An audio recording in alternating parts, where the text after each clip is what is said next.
The rain started at 3 o'clock in the afternoon, falling hard against the tall iron gates of the grand estate in Blackberry Hollow, Maine.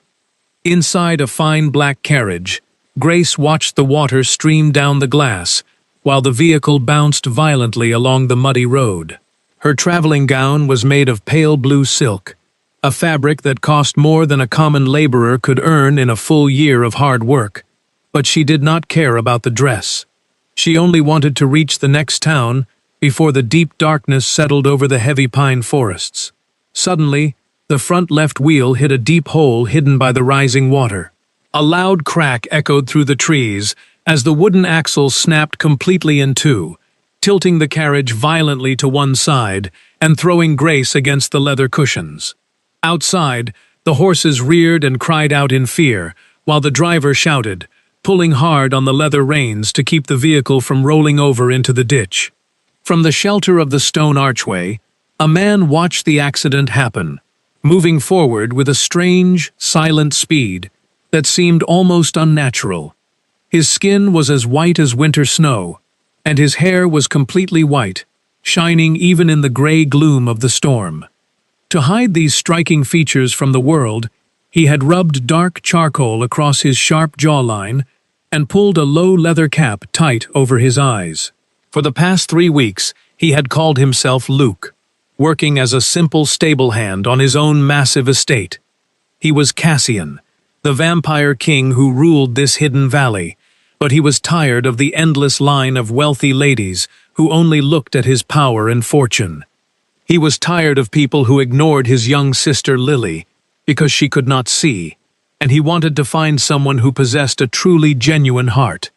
Luke ran through the pouring rain toward the broken carriage, but before he could reach the door, it swung open, and Grace stepped straight into the deep mud. The heavy rain soaked her blue silk gown within 3 seconds, ruining the expensive material completely, but she did not even look down at her clothes. Luke waited for the usual reaction, expecting her to scream about her dress, demand a dry room, or curse the driver for his carelessness in the storm. Instead, Grace wiped the water from her eyes and looked toward the nearby gardens with a look of deep concern. A young girl in a gray woolen shawl was turning in slow, panicked circles near the wet stone wall. It was Lily, who had gone for her daily walk before the clouds rolled in, and now the loud roar of the storm had stolen the familiar sounds she used to find her way home. "Do not move, my dear. I am coming right to you," Grace called out, her voice remarkably steady and warm against the howling wind. She ran across the wet grass in a dozen quick steps, ignoring the mud that coated her leather shoes completely. She held her small umbrella high, but she did not place it over her own head to protect herself. She held it entirely over Lily, shielding the trembling girl from the cold downpour while the freezing rain poured directly down Grace's own neck. She did not look back at her broken carriage or complain about the cold water soaking her skin. She simply wrapped one arm around the blind girl and spoke in a soft, reassuring tone to calm her fears. "You are completely safe now. I have you, and we will go inside together."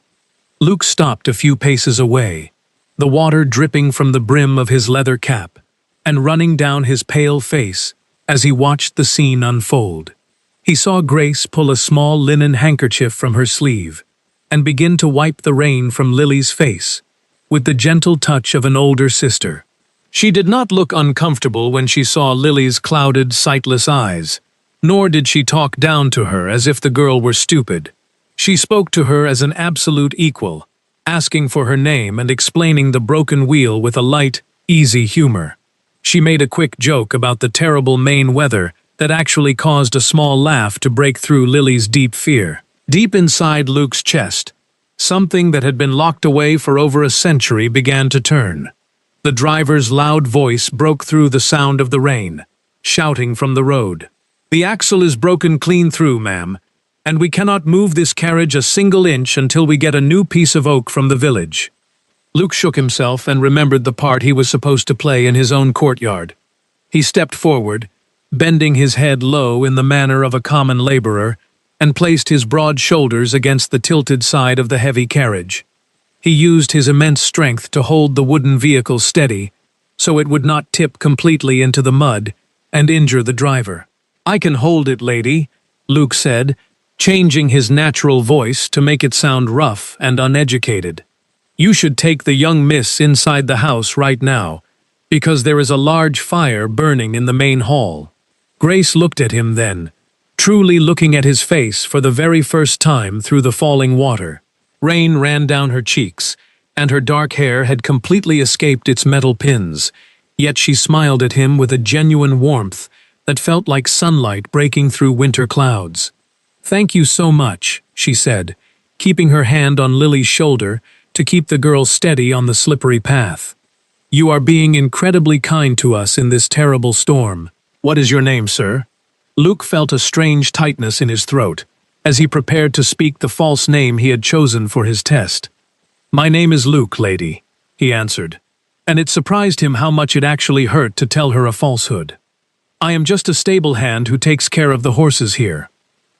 "Well, Luke," Grace said, already turning to guide Lily carefully toward the safety of the large stone house, keeping her arm wrapped tightly around the girl's shoulders. "I am very glad you were standing by the gate today, and I am grateful for your help." Luke remained in the freezing downpour, holding the heavy weight of the broken wooden carriage with one hand, while the rain soaked his leather vest. He watched the two women walk away together through the storm toward the massive oak doors. He had disguised himself to test the people who traveled through his valley, certain it would take him many months to find a single person with an honest soul. He had not expected to find one before the first day was even finished, and he felt a sudden, unfamiliar fear of losing her. The main hall of the grand estate had stood for over 200 years, but Cassian had never considered it a warm place until that evening. He entered through the narrow servant's door, carrying a heavy load of split oak logs, his leather vest still damp from the storm outside. The dark charcoal on his face felt tight against his pale skin, and he kept his eyes lowered as he walked into the room. The space was dark, lit only by the soft orange glow of the massive fireplace, while the rain continued to beat steadily against the high glass windows. The driver had been sent to the kitchen for a hot meal, and the broken carriage was safely stored under the wooden shed. The two travelers were now sitting close to the hearth, wrapped in thick wool blankets provided by the worried staff. Luke knelt on the stone hearth and began to place the heavy logs onto the dying coals, keeping his head down to maintain his disguise. He made his movements appear heavy and awkward, exactly like a tired servant finishing a long day of physical labor in the stables.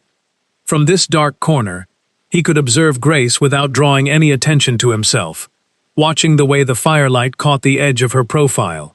It was a useful habit he had developed during his weeks in disguise, though it made him feel a small spark of shame to spy on her this way. Lily sat in the largest armchair near the fire, her hands resting quietly in her lap, her face turned toward the radiating heat. Grace sat right beside her on a small wooden stool, her knees almost touching Lily's knees as she spoke. "Now then," Grace said softly, leaning closer to the young girl and taking her small hand. "Shall I tell you exactly what this grand room looks like? It is easily the most beautiful space I have ever seen, and it would be a shame for you to miss the view." Lily's face brightened instantly, a bright smile erasing her earlier exhaustion as she turned toward the sound of Grace's voice.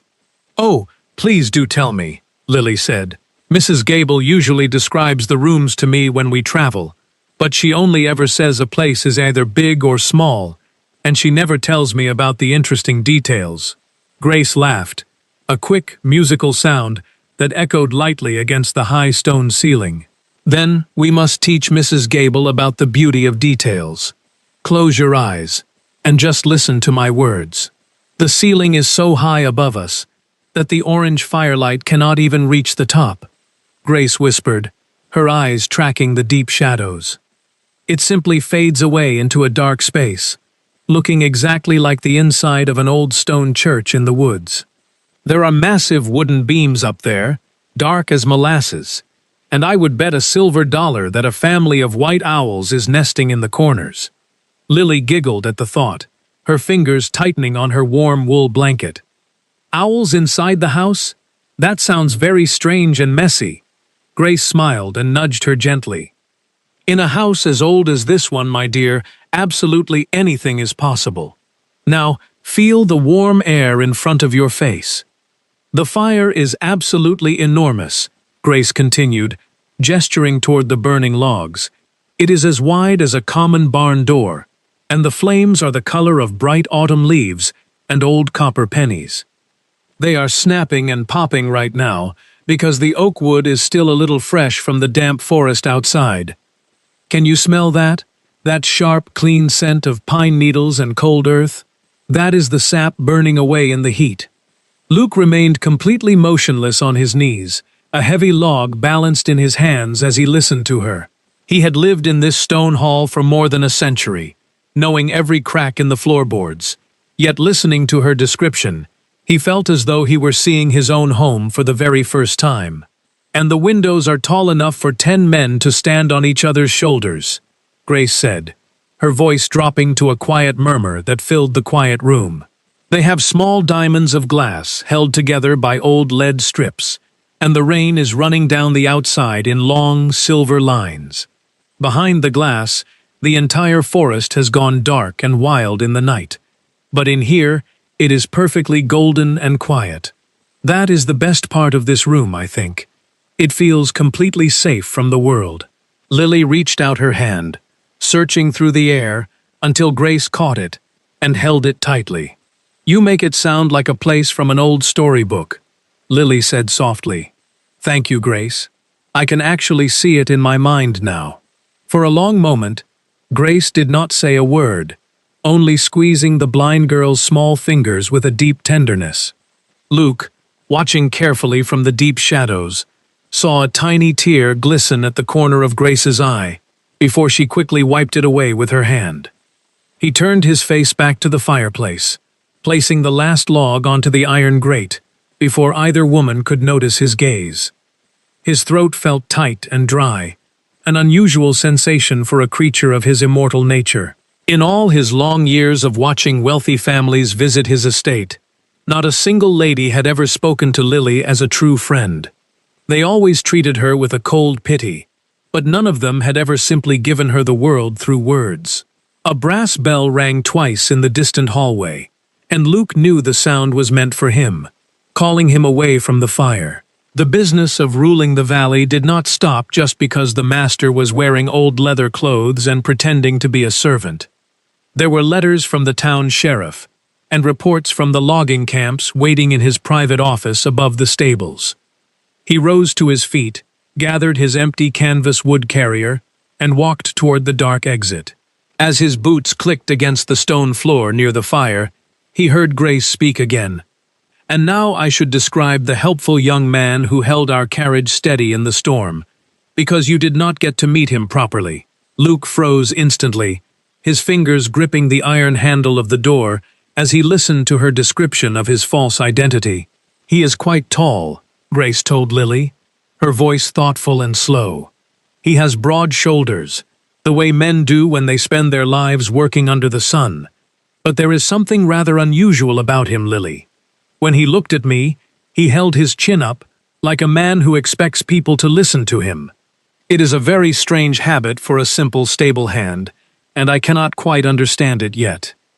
Luke slipped through the door before she could utter another sentence, his heart thumping hard against his ribs as he realized she was already seeing through him. The morning sun washed the valley in a bright, clean light, clearing away the last remnants of the terrible storm. Every green leaf and rose petal in the courtyard was covered in tiny water droplets that sparkled like diamonds in the early heat. Cassian was already working in the center of the formal garden before the clock struck 8, kneeling in the damp dirt among the thick hedges. He used a pair of iron shears to clip away the branches that had been broken by the heavy wind the night before. It was simple, physical work that kept his hands busy and gave him a perfect reason to stay near the house. He told himself he was only staying to watch over his sister, But he knew that was no longer the complete truth. He heard them approaching before they turned the corner of the stone path. Grace's clear voice and Lily's soft laughter drifting through the quiet morning air. The two women had risen early, leaving the house while the servants were still preparing the morning meal in the kitchen. Luke lowered his head, moving his shears rhythmically against a low branch as they walked closer to his position. "Now then," Grace was saying as she guided Lily by the elbow along the gravel. "Your brother's head gardener has done something wonderful with this path. He has planted 3 different varieties of roses along this single walk, and none of them look alike. But today, my dear, you are going to learn how to identify them without using your eyes." "I do not think I can do that," Lily said, shaking her head as she stopped on the path. "To me, a rose just feels like a rose." Grace stopped walking and took Lily's hand, placing it gently on a green bush. "A rose is never just a rose. Here, let me show you the secret. Do not grab the branch tightly. Just move your fingers along the stem very gently, the way you would pet a small cat. Now, tell me what you feel under your fingers. Tell me about the thorns." Lily's fingers moved carefully along the green wood, her face filled with deep concentration as she touched the sharp points. "They are very small," she said after a few seconds. "They are small and packed close together, like the teeth of a young kitten." "Exactly right," Grace said, her voice filled with encouragement as she smiled at the girl. "That is the little white climbing rose. It spreads over the stone walls like a wild child, so it needs a large number of tiny thorns to hold on to the rocks. Now, step this way with me." Luke watched through the gaps in the leaves as Grace led his sister toward the next large bush. He had walked down this gravel path 1,000 times during his long life, but he had never noticed that the thorns had different shapes. He had never really looked at the garden at all, viewing it only as a collection of red and white flowers that his mother used to enjoy. "These thorns are completely different," Lily said, a tone of wonder entering her voice as she touched the next plant. "They are large, and they are spread far apart from each other. They curve downward like the claw of a wild hawk, and the stem feels much thicker." Grace nodded, though Lily could not see the movement. "That is the old damask rose, the oldest plant in this entire garden. She is a very proud flower, and she likes her space, so she grows only a few thorns to keep people away. But each one is incredibly sharp. Now, touch the petals very lightly. Feel how thick they are." Grace guided Lily's fingertips to a half-open flower. "They feel like expensive velvet. The white climber has petals like thin paper, but the damask wears velvet because she is a queen." Lily laughed with genuine delight, her clouded eyes turning toward the blue sky as she held the flower. "I can see them, Grace. I can actually see the difference now." Grace smiled warmly at her, wiping a bit of dirt from Lily's cheek. "There. Now you will never be lost in this garden again, because your own hands have learned how to read the path." She reached out to part the heavy green leaves, so Lily could find the 3rd variety of bush. "And this last one is my absolute favorite. It is called the cabbage rose, and it grows all soft and round like a—" Grace stopped speaking suddenly, letting out a sharp, sudden gasp of pain that broke the quiet. Luke was on his feet and moving before he even realized he had dropped his iron shears onto the gravel. A bright red bead of blood had formed on the very tip of Grace's index finger, where a hidden thorn had caught her skin. For one brief second, the clever expression dropped from her face, replaced by a flash of pure physical pain. As a vampire, the sharp scent of fresh blood hit Luke's senses instantly, but he mastered the hunger with an effortless, practiced control. He did not care about the blood. He only cared that she was hurt. Lily's hand tightened on Grace's arm immediately. "Grace, what happened? Did a thorn cut you?" "Oh, it is my fault for making you reach into the leaves." Luke watched as Grace did something that left him entirely speechless, admiring her selflessness. She let out a light, cheerful laugh that sounded completely natural, though her face was still pale from the sharp sting. "Oh, goodness no, Lily," Grace said quickly. her voice bright and merry.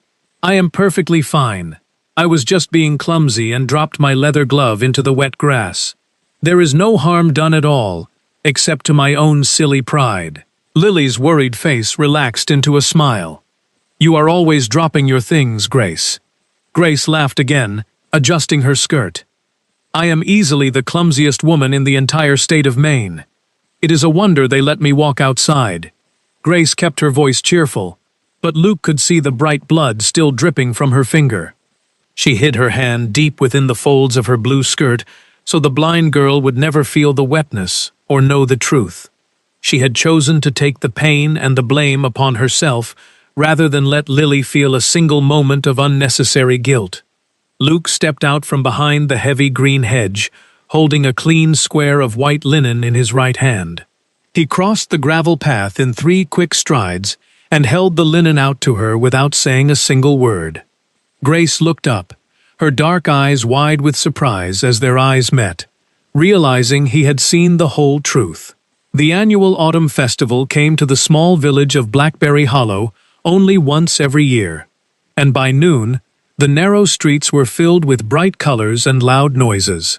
Grace had asked the evening before if Lily might be allowed to see the market, and despite Mrs. Gable's worries about the thick crowds, Grace had insisted on the trip. So, Luke found himself sitting on the hard wooden bench of an old farm wagon, holding the leather reins of a steady old horse, driving the 2 women 3 miles down the dirt road into the village. He had chosen the plainest wagon in the barn, telling the butler that the fine carriages were all waiting for repairs, because a simple stable hand had no reason to drive a lady around in a grand coach.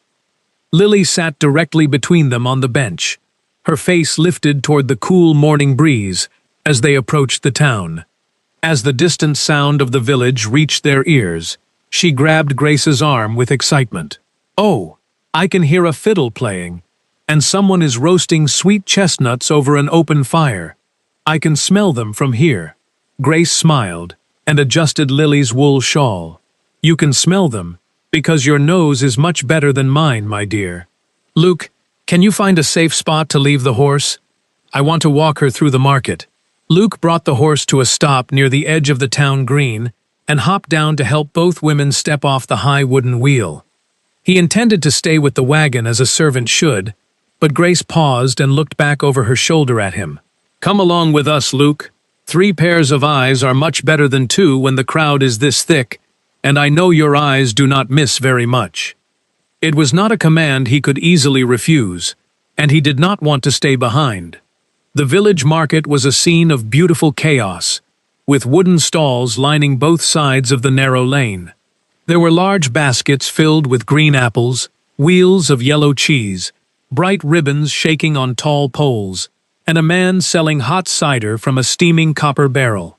A local fiddler stood on top of an old wooden crate, playing a fast tune, while a group of young children danced in the dirt around his boots.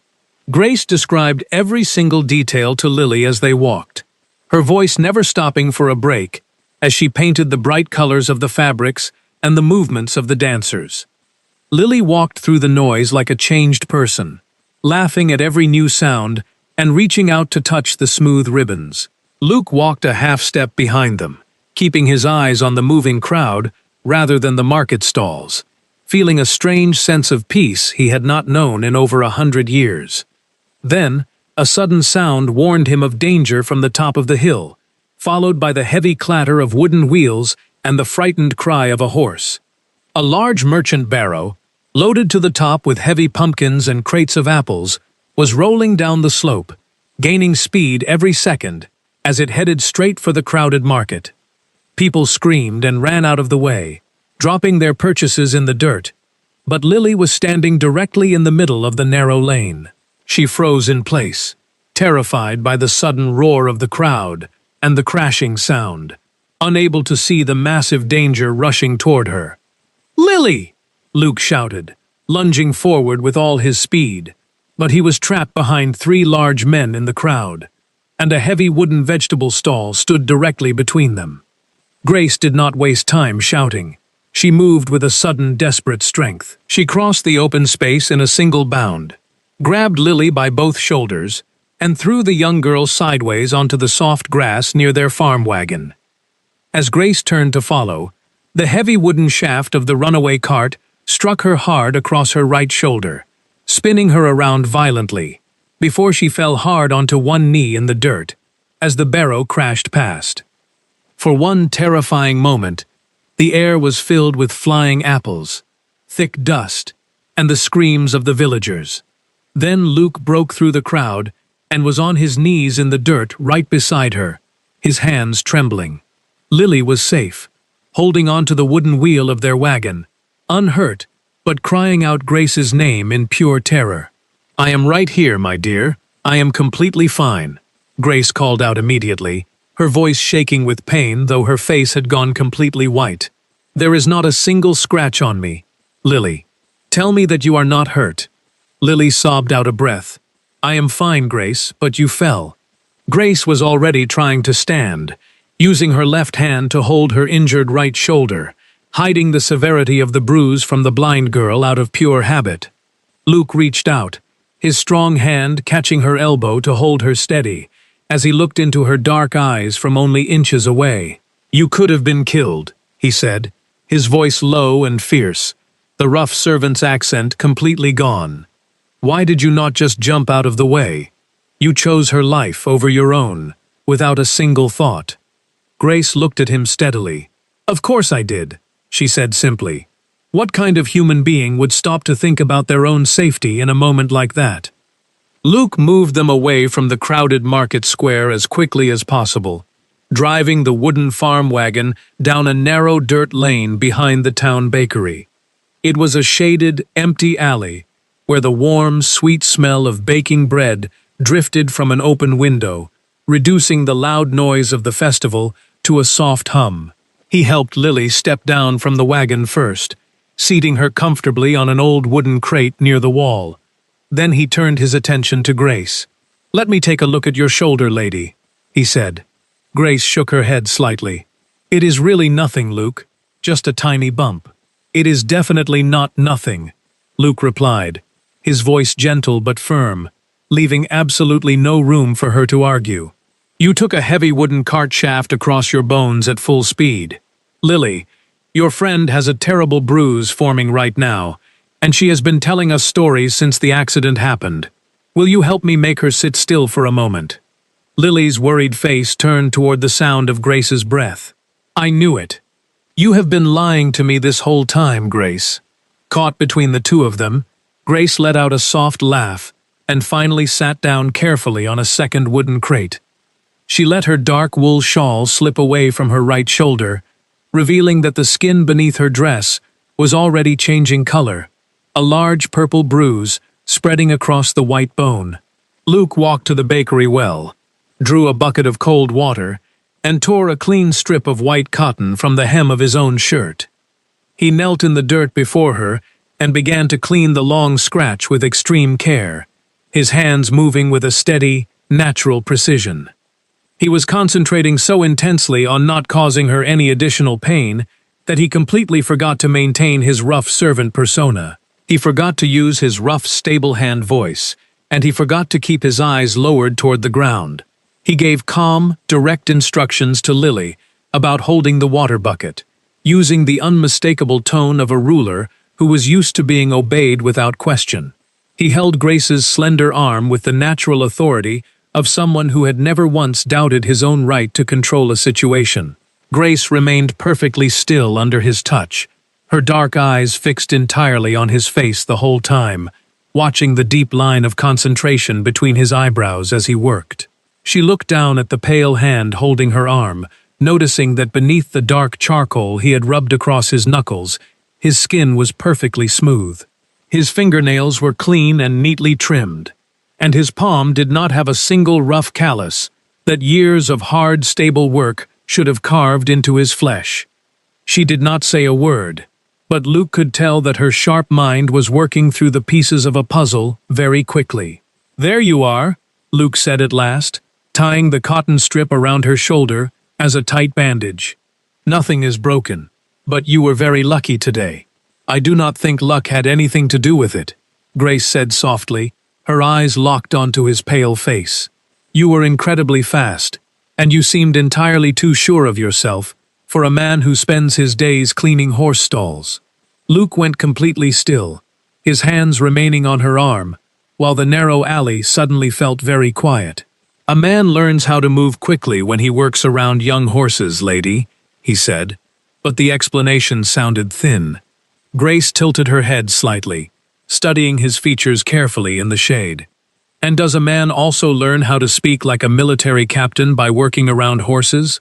Grace asked, lowering her voice so that Lily would not overhear them. "You just gave orders to us as if you were a commander on a ship, and you held my arm as if it had never occurred to you that someone might say no to your wishes." Luke looked down at his own hands, feeling the weight of his secret. "I beg your pardon, lady, if my actions were too forward for a servant," Grace whispered, leaning closer. "You were not being forward at all, Luke. That is exactly what troubles me." Luke did not answer her question during the ride back to the estate, and they had driven back to the grand stone house in a deep silence that was filled with unexpressed thoughts. The following afternoon brought a very loud and unwelcome visitor to the property. Luke was crossing the main entrance hall carrying a silver tray with a fresh pitcher of lemonade, playing the part of the quiet servant, when the heavy front doors swung open without a single knock. Lord Caldwell swept into the room, surrounded by a blast of his own self-importance, looking around the empty hall with a look of deep annoyance. Luke recognized the man immediately, and stopped dead in his tracks behind a large stone pillar.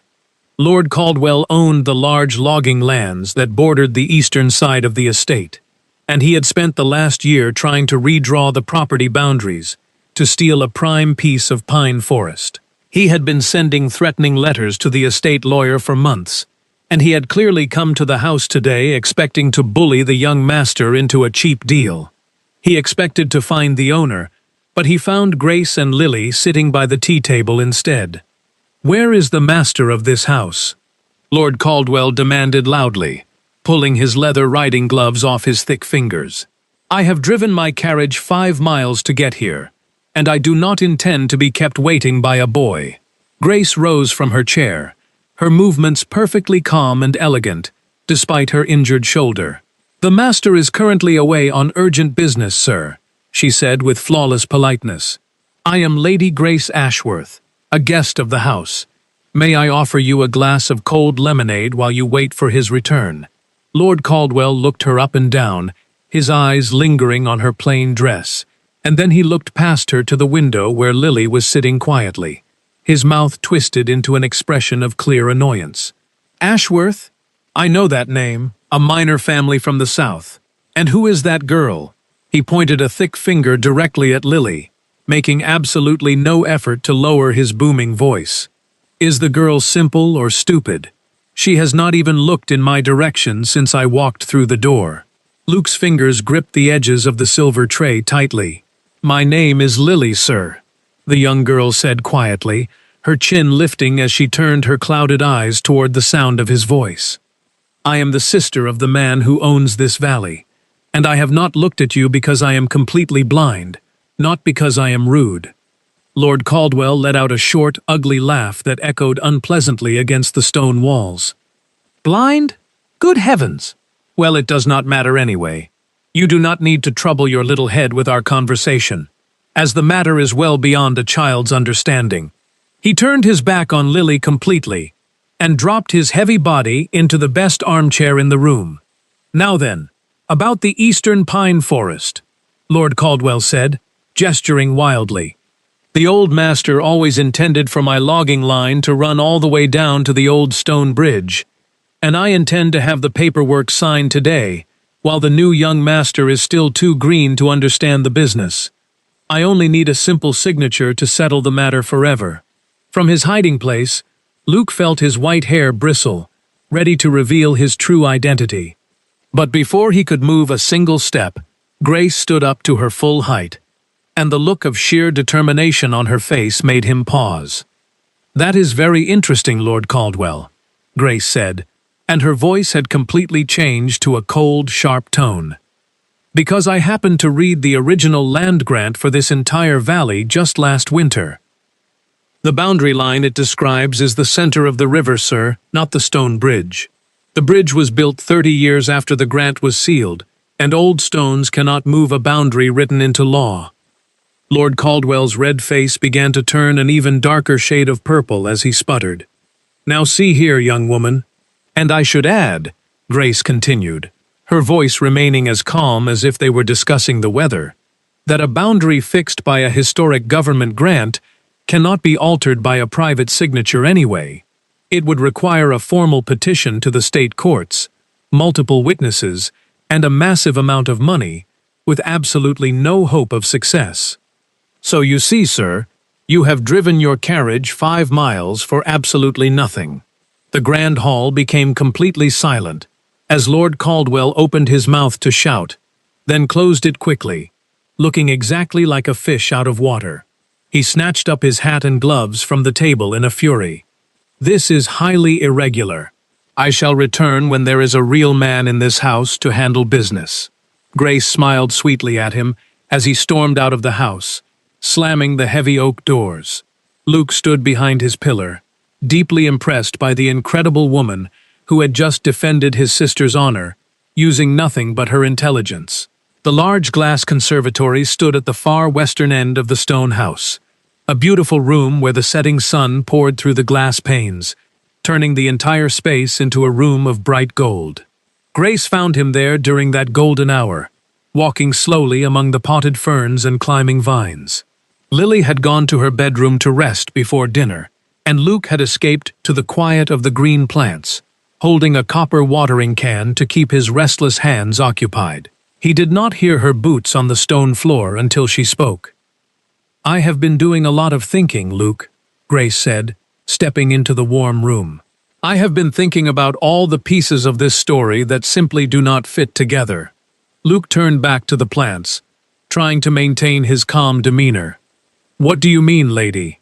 There it is again, she said, moving closer to him with slow, deliberate steps. You always forget to use your rough voice when you are tired, or when you are moved by something. Twice now you have spoken to me like an educated gentleman, and twice you have caught yourself. Luke set the copper watering can down on a wooden bench. I am sure I do not know what you are talking about, Miss Ashworth. Then let me explain it to you very plainly, because I have been counting the clues, Grace said, holding up her fingers one by one. First, your hands. There is not a single callus on your skin. No man shovels horse stables for a living while keeping the soft hands of a scholar. Second, your reading. You told the cook you could not read, yet I watched you look at the written labels on the seed jars perfectly. And third, Grace continued, her voice dropping to a serious whisper, the way you stand. You hold yourself like a man who has never had to step aside for anyone in his entire life. And the servants here tell the real story. Mr. Higgins bows his head just a little bit every time he passes you. And the kitchen girls stop talking completely whenever you walk near them. They are all keeping a massive secret for you. And that secret is who you actually are. Luke stood among the gold leaves, unable to find a single word to defend his disguise. You have a very wild imagination, lady, Luke said quietly, but the words sounded completely empty. I have eyes, sir, and I have a brain, Grace replied, her voice softening as she looked at him. Beneath her sharp words, Luke could hear a hint of real sadness and fear. I have spent 4 days now in the company of a stable hand who acts like a prince, so I am going to ask you one last time, and I beg you, do not tell me another story. Who are you truly? Because I have grown very fond of Luke, and I cannot bear it if he is just a lie.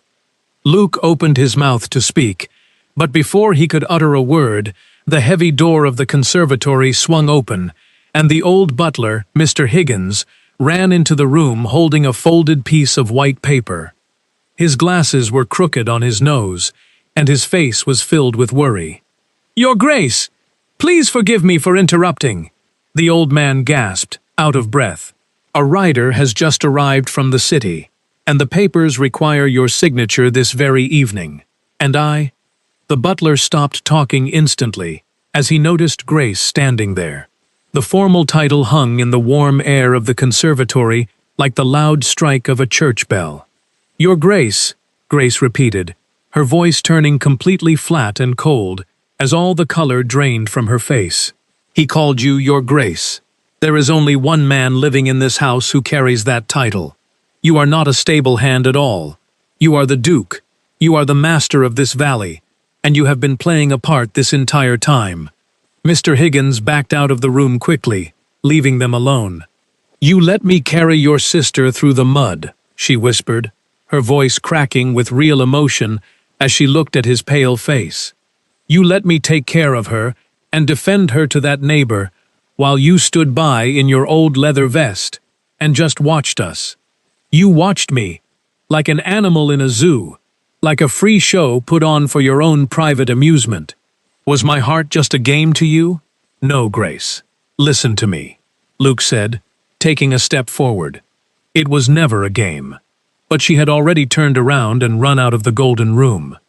Luke found her in the main library after the sun had fully set, looking out at the last purple light, fading behind the distant Maine hills.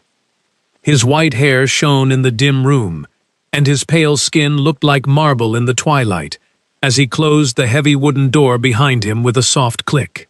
"Lady Grace," he said, using his true voice for the very first time, letting the rough servant's accent fall away completely. "There is no more reason for us to pretend. My true name is Cassian, and I am the master of this valley." Grace did not turn around to look at him immediately. "Then tell me the truth using your real voice, sir." Cassian took a slow breath and walked toward the center of the room. "I did not set out to make a fool of you, Grace. Every person who has ever smiled at me was smiling at my money, and every family that praised my character was only looking at my land. I learned a long time ago to test the people I met, but this choice was never really about me. It was about my sister Lily." At those words, Grace finally turned around to face him, her arms loosening slightly from her waist as she listened. "Lily lost her sight to a terrible fever when she was only 7 years old," Cassian explained softly. "And from that day until now, I have watched the wealthy people of society treat her as if she were a broken object. The fine ladies who came to this estate wanting to be my wife would only smile at Lily when they knew I was watching them, and turn away the second they thought I was gone. I swore a sacred oath to myself," Cassian continued, stepping closer to her in the darkness. "I promised that I would never bring a woman into this house who did not love Lily for exactly who she is, and I knew of only one way to discover the absolute truth of a person's heart. And then your carriage broke down at my front gate in the middle of the storm, and you stepped into the mud, ignored your expensive dress, and ran straight to a frightened blind girl you had never seen before. You held your only umbrella over her head and let the freezing rain soak you to the bone," Cassian said, his voice dropping to a soft murmur. "You had absolutely nothing to gain from helping a poor stable-hand sister, but you did it anyway, because your heart told you to. You passed a test you did not even know you were taking, Grace. And the hardest part for me is that I stopped caring about the test after the very first hour. I only wanted to be near you because of your kindness." The library door opened quietly, and Lily walked into the room, her hand sliding along the wall until she found them. "I thought I would find you both in here," Lily said softly. "Grace, please do not be angry with my brother. If you must be angry with me too, because I knew the truth since that morning in the rose garden. I would know the sound of his footsteps anywhere in the world, but I let him keep playing his game because I understood why he was doing it. You cannot possibly know, Grace, how painful it is to be ignored by everyone your whole life," Lily said, reaching for Grace's hand. "And then you came into our world, and you gave me a beautiful garden through my own fingertips. You described this room until I could see it, and you threw yourself in front of a runaway cart to save my life. You never once ignored me, Grace. He did not create this test to make fun of you. He tested the world because the world had failed me.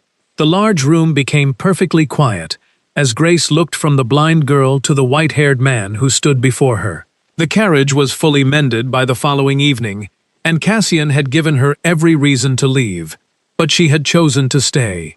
Later that night, a kitchen girl brought him a folded note in a fine, clear hand that asked him to meet her in the rose garden after dark to speak with the man instead of the title. He dressed as himself, wearing a dark coat of fine wool, and walked out into the silver starlight. Grace was waiting by the old damask rose, and Cassian held out a single white rose he had spent an hour preparing, stripping every single thorn from its stem until it was smooth as glass. "I cut the thorns away," he said gently. "I wish to give you one rose in all the world that could not hurt you." Grace took the flower, a small smile curving her lips as she looked up at him. "You great fool. I like the thorns, Luke. A rose without thorns is only half a thing. You may court me, on the condition that you never give up working in the gardens." As he looked out into the quiet valley stretching beneath the Maine sky, he felt the heavy weight of his ancient, hidden life finally lift from his shoulders, replaced by a deep and quiet peace that he had never expected to find. The future was no longer an endless loop of empty days spent guarding his secrets in a dark castle, but a path filled with the scent of fresh earth and the sound of shared laughter. He understood now that true sight had nothing to do with the eyes, and true nobility had nothing to do with a title carved into a stone wall. It lived in the quiet choices made in the middle of a storm, in the willingness to stand in the mud for someone else, and in the small, honest moments shared between two souls who had stripped away the armor of the world to simply see each other clearly. Moving forward, he knew he would gladly trade his finest silk coats for the rough leather of a worker, just to spend his days tending the roses by her side, watching the morning sun rise over a home that was finally filled with warmth and a love that would outlast the stars.